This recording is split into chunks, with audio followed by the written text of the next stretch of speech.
I will discuss with you an important and very powerful program that many of you know.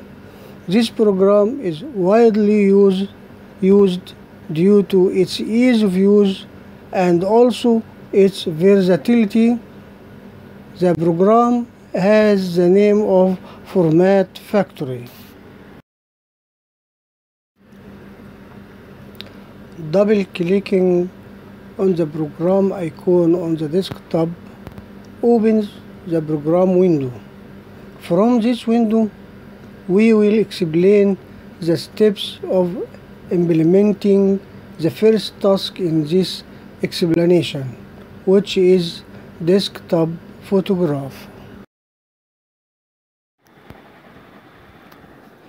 When you click on the previously shown button, a window will pop up in front of you as shown, from which you choose the area you want to photograph.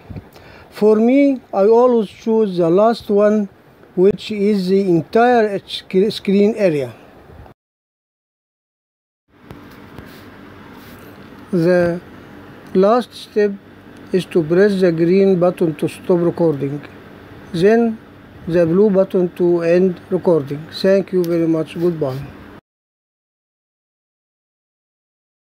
مرحبا